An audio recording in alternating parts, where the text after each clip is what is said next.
Well, hey, folks, let's walk through the heart of Istanbul as we retrace the chilling steps of the severed leg killer from Istanbul.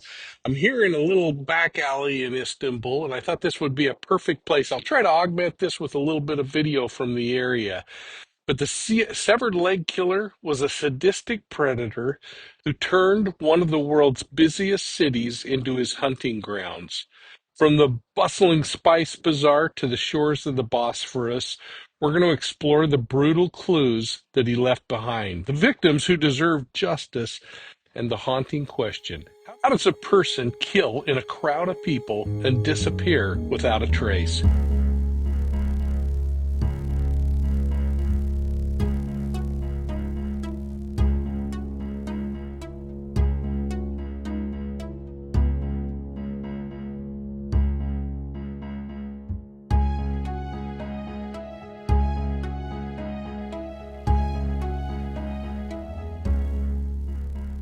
Well, hey, everybody, it's Mike from Profiling Evil today. Hey, I'm standing here in the heart of Istanbul, Turkey, a place where ancient streets have seen centuries of history and a few dark secrets.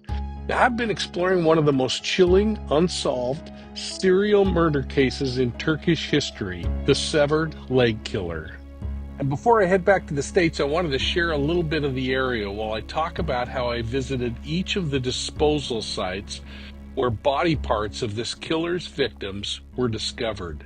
Now, this predator hunted among the crowds. He used the tides to his advantage, and he left behind clues that still haunt investigators to this day. But it might not matter because 20 years has passed, and I'm going to tell you why that's so darn important. So buckle up, because this isn't just another true crime story. It's a lesson in how evil can hide in plain sight. Now, before we get started, please take a moment, hit that like and subscribe button, and ring the bell so that you get all of our notifications. And please share Profiling Evil with your friends. Now, let's get started. We're here in the streets of Istanbul. They're electric, alive with the shout of vendors, the clang of ferry bells, and the scent of roasted corn and spices drifting through the air. But under all this life, there are darker currents. Between the year 2000 and 2001, this ancient city, cradled between Europe and Asia, became the silent playground of one of Turkey's most chilling, unsolved killers. A murderer who didn't want his crimes hidden.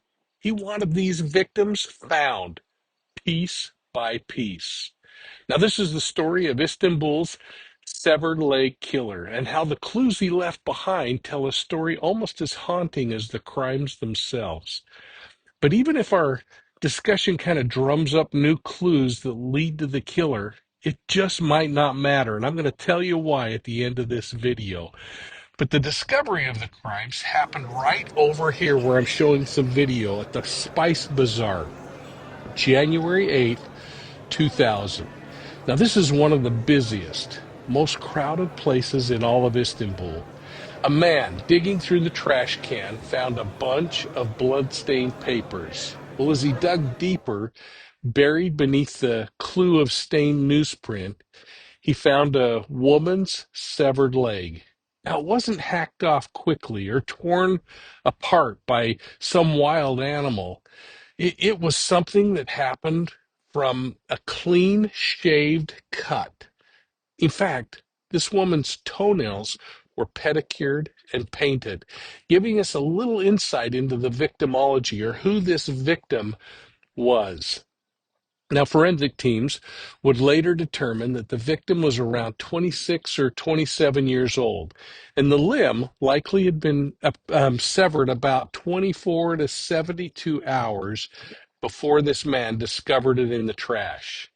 You know, I went back in the record books and I found that it was a rather cold morning that morning. It was a winter morning, so it was about 4.6 Celsius. That's around 40 to 43 degrees for those of you working in the Fahrenheit zone.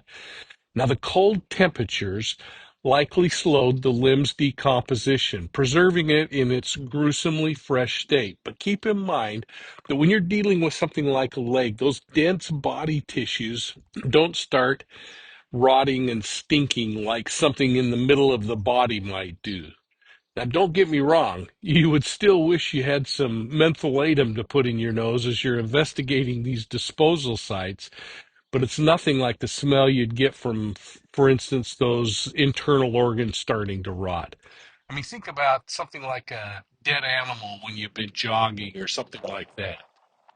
Well, when word got out about the recovery of the leg, which happened almost instantly, it became front page news.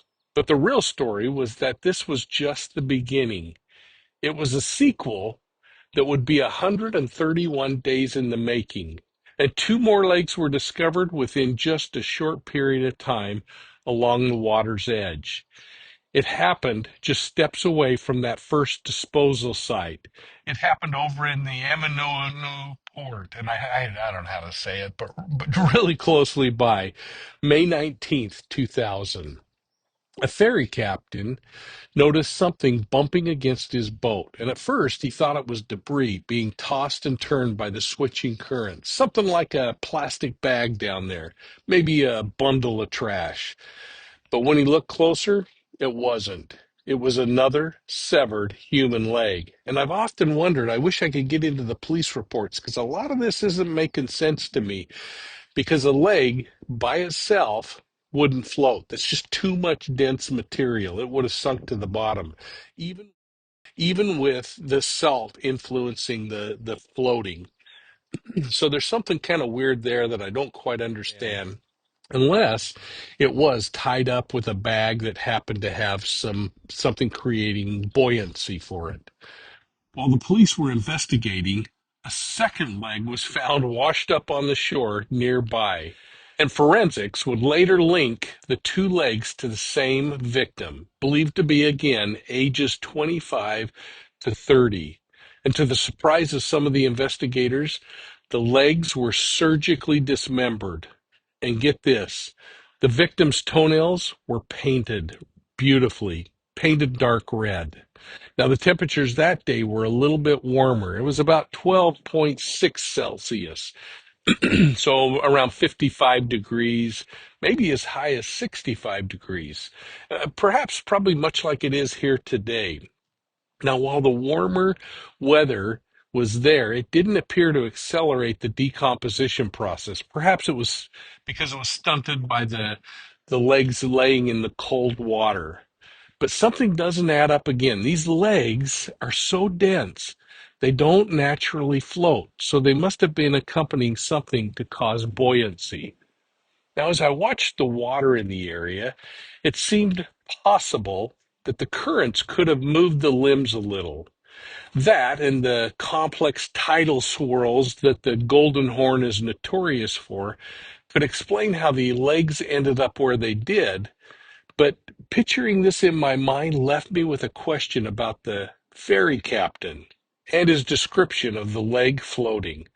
The way he described it makes me wonder again if that body part was recently placed there near the boat, or if the ferry captain knew more than he was admitting to. Now, the proximity of the legs implies that this wasn't a case of drifting across miles of open water. Instead, to me, it suggests that they may have been deliberately dumped close by. And just like that, with the discovery of another set of legs, Istanbul was on edge. People were concerned. Even in a bustling city, this had people really shook up.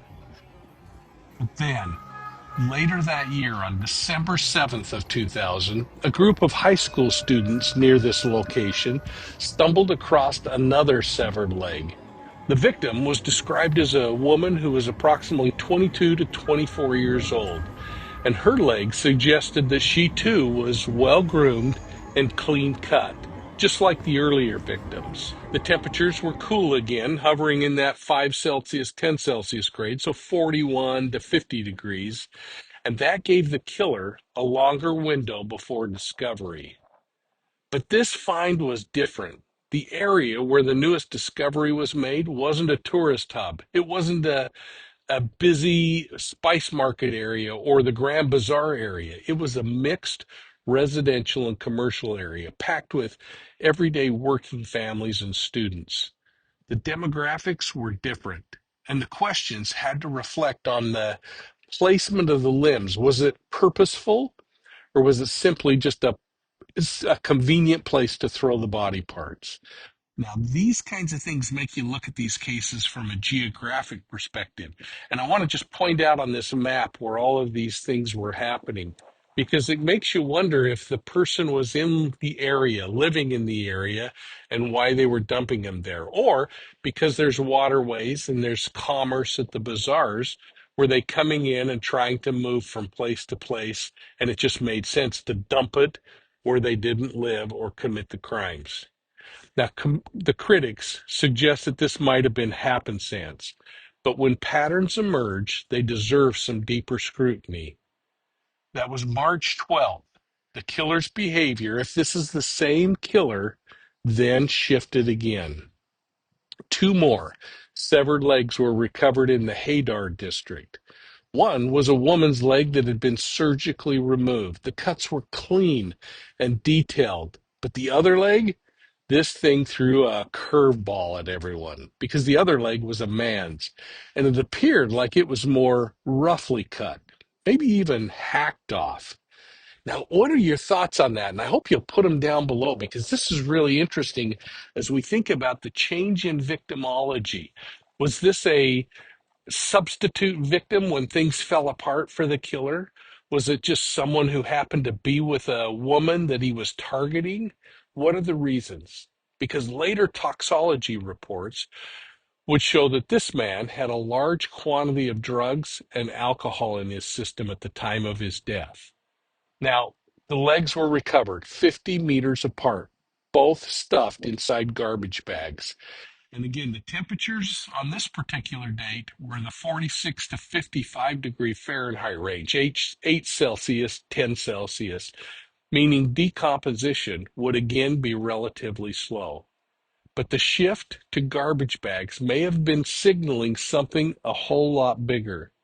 The killer might have been growing cautious. He might have been evolving, or he might have been becoming paranoid. Now, perhaps if he was evolving, we have to understand why. And most importantly, why this man came into the picture. The man's leg, even appeared young. But the women, clearly young, vulnerable women, they appeared to be the preferential victim. But why they now saw this man included in the victim count, this one baffled everybody. Still baffles them. Now, several theories emerge to help answer this, and it may be that the men recovered were just collateral damage. Male victims may have been boyfriends, pimps, or people who tried to protect the female targets, and they were killed out of necessity. They might have been just collateral damage. The men could have been substitute victims, stage props, so to speak. Drunken, vulnerable men might have been selected when female sex workers weren't accessible, all to maintain this killer's dismemberment ritual. Now, maybe the killer's gratification didn't depend entirely on the victim's gender. It could have been all about domination, killing, and cutting. That may have been the primary obsession, and the sex of the victim was merely secondary. But the brutal hacking of the male's legs, compared to the precise surgical removal of the former female victim legs, was undeniable, and it supports the theory that the females were planned kills, and the male, likely just a chaotic, angry improvisation. And then the stakes rose to a higher level when the killer turned his focus to the survivors on May 22nd, 2001. Now, this happened near the Tunal funicular. This is a funicular that carries people up to the big tower area. And this is the most amazing tower. I'm going to show you some pictures right now of it. It's just incredible. And the hike up that hill, which we made, was incredibly steep. It's just amazing. But this thing happened when garbage collectors found the leg of a 17-year-old girl. So the age was much younger. Temperatures, again, all about the same. And the exact time of death is unknown. But there was something new. The leg appeared to have no blood on it at the disposal site. And some people theorized on what I really have no idea, that there may have been ritualistic behaviors at the scene, something that symbolized guilt at the scene, dominance, or even an attempt to erase evidence. And they're saying this because the leg appeared to be cleaned up before it was deposited. Now, I found this inference in some of the articles, and there's just nothing to support those claims except conjecture. But if the offender thought people were getting close to him, maybe the offender tried to clean the leg before depositing it to make sure there was no DNA on left behind. Again, this was 24 years, 25 years ago.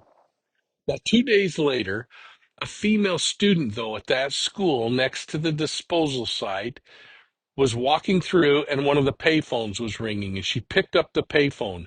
A man on the other end of the line sounded intoxicated to her, and with either a crazed or slurred speech said, "Hey, quote, don't look for that girl. You won't find her," close quote. He then hung up. 2 minutes later, the same caller called again, leaving the same kind of message. So this killer wasn't just disposing bodies. He was inserting himself into the investigation, reminding people who's responsible for this, the artist wanting you to know who's responsible for the artwork. And now he was taunting those in the wake of his destruction. And it's unknown if those calls ever escalated to calls to police. But we found through the investigation that they did finally make it onto the rolls of the police. Now, the final known kill came along the coastline on July 20th, 2001. It was quite a ways to the south from the earlier locations. It was a severed male leg surfacing along Istanbul's Asian side. This time the temperatures were hot, accelerating decomposition but leaving the story intact. Now, this victim was another male, but he was aged 35 to 40. His toxology showed that he had alcohol in his system. Again, the cutting was incredibly rough, unlike the more surgical removal of the female victim legs. Well, hey, folks, I forgot to mention that I interviewed my friend here in Istanbul about those legs being severed, and I wanted to share his comments about what he remembers from the events and the feeling that it left even 25 years later in the city of Istanbul. I think you'll appreciate it, and I sure appreciate Nigel. Let's listen in. Well, hey, everybody, it's Mike from Profiling Evil. I'm here with Nigel in Istanbul, Turkey.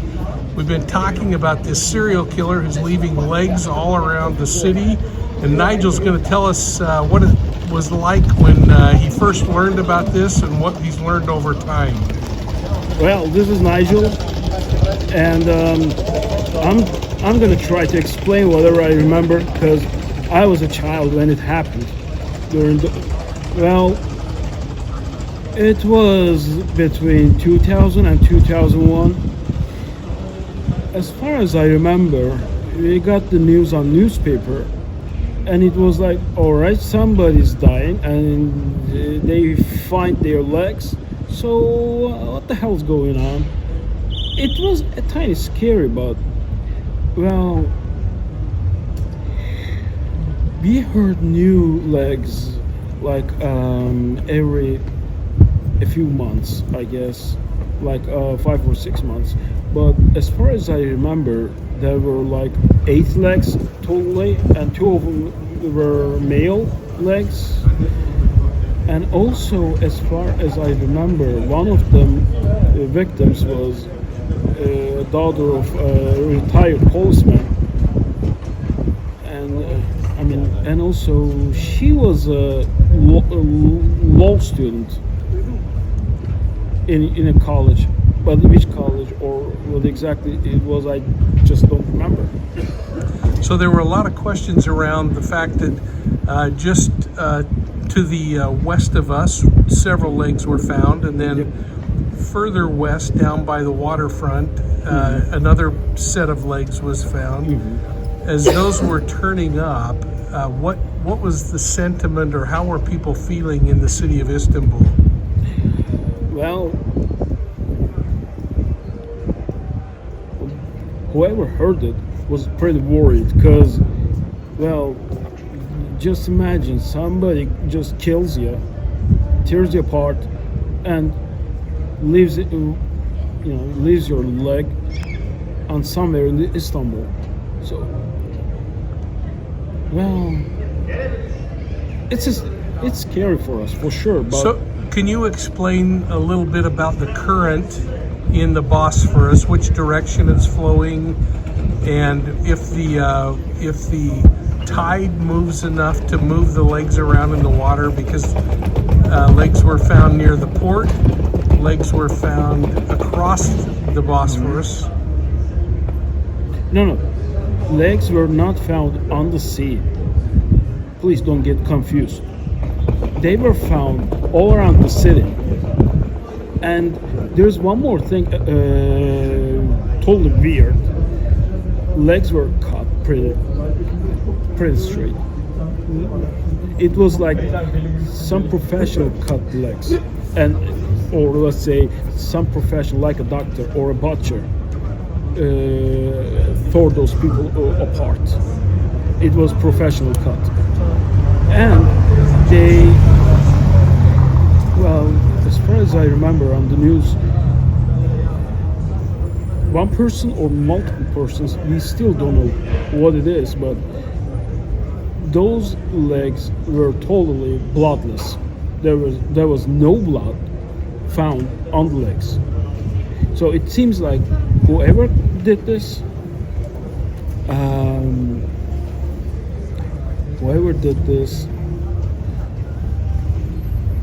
just knew what he was doing, because there was no blood on the legs and there was some weird salt on the wound. So it was like a professional job. Now, two sets of legs. Actually, they were single legs, but two different people were discovered near the Grand Bazaar where we walked around today. One of the legs were found in Grand Bazaar. Inside the bazaar. Yeah. No, not inside. Very close to Grand Bazaar, as far as I remember. But I'm not exactly sure. But as far as I remember, it was very close to Grand Bazaar, not inside the Grand Bazaar. Also, there's no such place, to leave the leg in the Grand Bazaar. So one of the questions that often come up in cases like this when you're dealing with multiple homicides is, especially when you start seeing dissecting of the body, which surgical cuts like this had on the legs to remove them very surgically, is questions about whether there is someone out there selling body parts or things like that. Have you heard of any? I don't think so. But what I heard was, well, that's the weirdest part. What I heard was, each person was cut into 6 pieces and they just ate it, or he or she just ate it. And those are just ghost stories because there's nothing to prove that, there's right? no evidence, no eyewitness, nothing whatsoever. That's just a speculation. Yeah.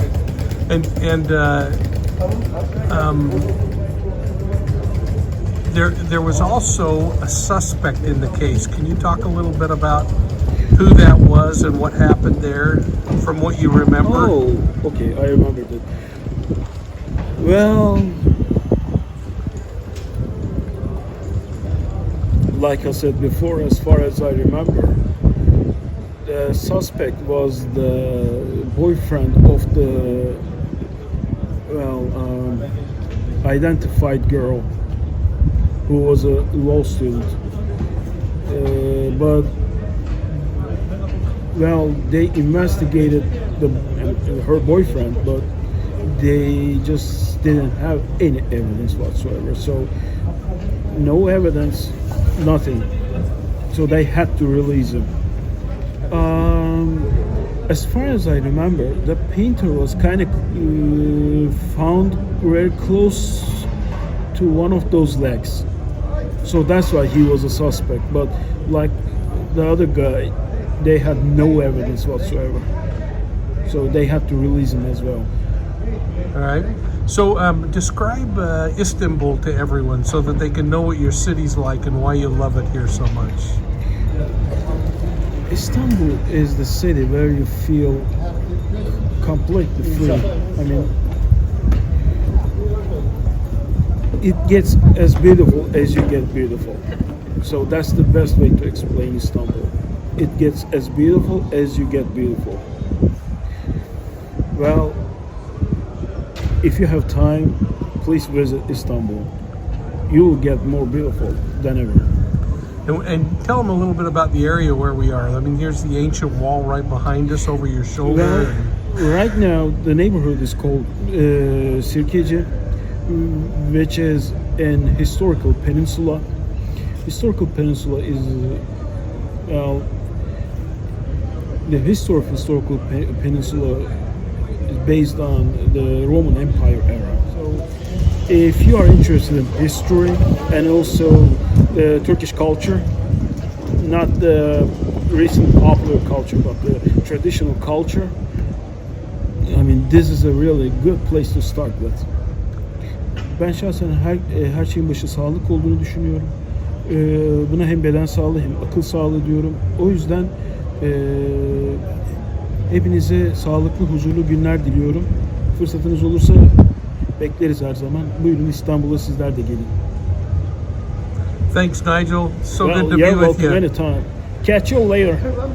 So, what does all this mean? I mean, the killer's story starts to become clearer when you step back. There's a level of organization in what he's doing. There's ritualism in what he's doing. The killer might be getting some kind of a psychological thrill that's escalated through public display and later through personal taunting. But without more physical evidence, it's really difficult to suggest what motivates the killer to kill.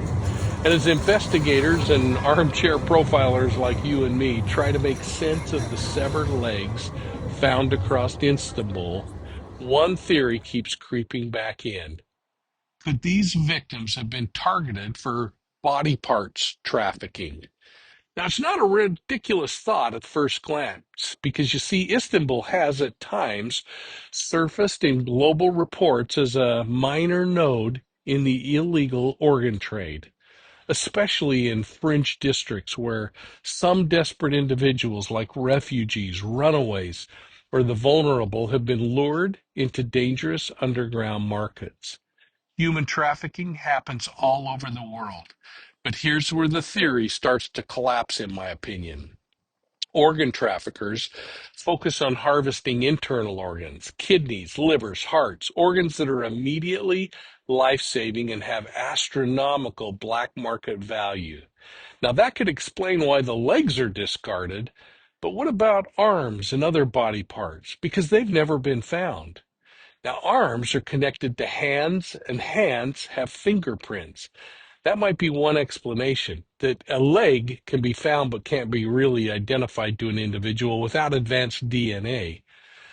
So trafficking body parts requires clean environments, and that's another really important thing to think about. Secret clinics and hospitals, and they might include bribes that corrupt officials, might be part of this story. But it doesn't seem likely that this is the kind of criminal activity that would go out and do all of this sophisticated surgery and then toss legs into populated areas. And again, let me remind you, the careful dissection of the female victim legs and then the violent hacking of the male legs reinforces that this was deeply personal pathology. It wasn't a professional operation, but still, the black market whispers and reminds us that we can be rather vulnerable, especially if we're marginalized people. And this is how easily darker forces can exploit them. But you know what? The problem here is, even if a killer is identified, he might get away with murder in Turkey because the statute of limitations, it's now 23 years since that last severed leg was discovered in Istanbul. And that means Turkey's statute of limitations on murder has expired for these kinds of cases. The statute of limitations on murder is only 20 years in this country. And although some reforms were passed in 2005 that allow for extensions, the killer, unless new evidence appears, will likely never be tried. So think about this. If the killer left Turkey shortly after the murders, which is possible since the murders suddenly stopped, he could potentially return 20 years later and tell the world, I've been cutting people's legs off and getting away with it. And for the families of the dead, that's a second killing. First their loved one, and then their chance for closure. So today, when you walk the ferry docks in the narrow streets of Istanbul or the leafy parks near Yukapani, you're going to walk over the same ground where evil once danced in plain sight. The severed leg killer remains a ghost story. It's not superstition, it's a brutal fact and a crime that should never be forgotten. So, from Istanbul, Turkey, thanks for taking this journey with me through their dark history. If you found this case as disturbing and as fascinating as I did, drop your thoughts in the comments section below. I'd love to hear your take, and please don't be shy about jumping into the conversation with others. Just keep it kind and constructive as we piece these puzzles together. And hey, if you're new to Profiling Evil, be sure you're hitting that follow button on YouTube, Facebook, Instagram, and Twitter so that you don't miss a thing. And if you like audio podcasts, folks, make sure you're subscribing to Profiling Evil's audio podcasts on your favorite podcast platform. And if you love diving deeper into dark minds and these criminal behaviors, check out my books, Deceived, an investigative memoir of the Zion Society cult, or She Knew No Fear. These are true crime stories that'll take you further behind the scenes. And if you purchase them on profilingevil.com and you live in the United States, I'll sign them and I'll ship them to you for free. But if you're anywhere else in the world, you can just get them through Amazon.com. And make sure you're watching for my new book that's going to be coming out in a few weeks. Hey, and while you're at it, head over to profilingevil.com for our interactive maps, our missing persons projects, and exclusive true crime content that you won't find anywhere else. And while you're there, sign up for our digital newsletter, The Bolo. That's the only way you can get it is by signing up online. So from Istanbul, Turkey, thanks for your support. We'll see you soon at the next crime scene.